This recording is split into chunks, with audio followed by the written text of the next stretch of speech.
وہ کھانا جس میں گندگی گر جائے. میمونہ رضی اللہ عنہا سے روایت ہے کہ رسول اللہ صلی اللہ علیہ وسلم سے چوہے کے بارے میں پوچھا گیا جو گھی میں گر گیا تھا.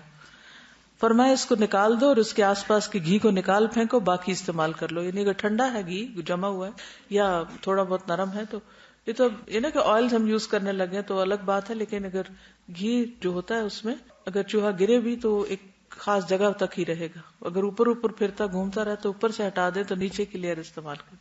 اگر درمیان میں کہیں ہے تو اس ایریا کو نکال باہر کریں، باقی ایریا صاف ہے.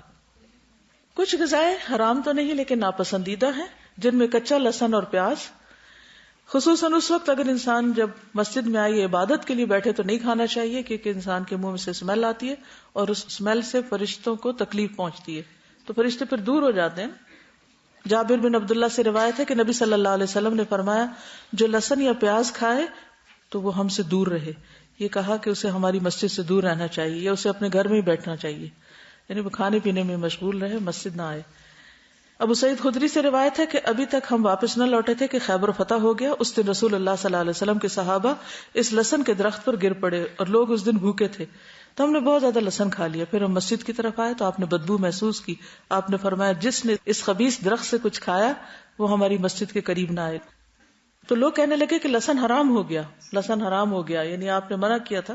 یہ بات نبی صلی اللہ علیہ وسلم تک پہنچی تو آپ نے فرمایا اے لوگوں میں اس چیز کو حرام نہیں کرتا جسے اللہ نے میرے لیے حلال کیا ہے، لیکن یہ لہسن کا درخت ایسا ہے کہ اس کی بدبو مجھے ناپسند ہے. یعنی مکروہ کہہ سکتے ہیں، ناپسندیدہ کہہ سکتے ہیں، لیکن حرام نہیں.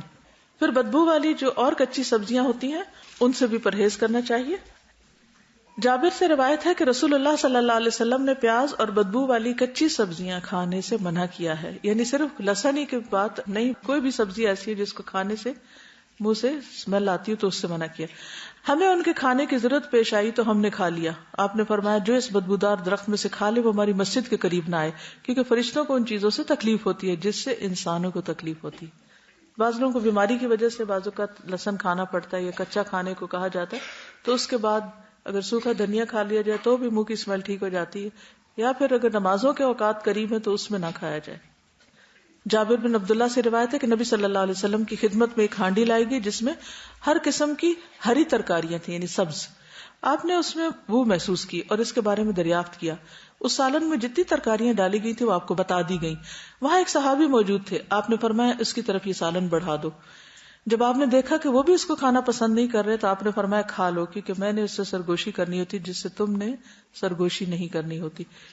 تو اس سے پتہ یہ چلتا ہے کہ آپ صلی اللہ علیہ وسلم نے اپنے لیے خاص طور پر اس کو اس لیے ناپسند کیا کیونکہ آپ نے فرمایا کہ میں نے اس سے سرگوشی کرنی ہوتی ہے جس سے تمہیں نہیں کرنی ہوتی، یعنی فرشتوں سے. تو اس سے یہ پتہ چلتا ہے کہ خصوصی طور پر اگر عبادت کا وقت ہو تو اس وقت بچنا چاہیے، لیکن حرام نہیں. تو آپ نے کھانے سے منع نہیں کیا، آپ نے کہا کہ تم کھا لو. جو دوسرا شخص نہیں کھا رہا تھا شاید اس وجہ سے نہ کھا رہا ہو کہ نبی صلی اللہ علیہ وسلم نے نہیں کھایا. ٹھیک ہے نا.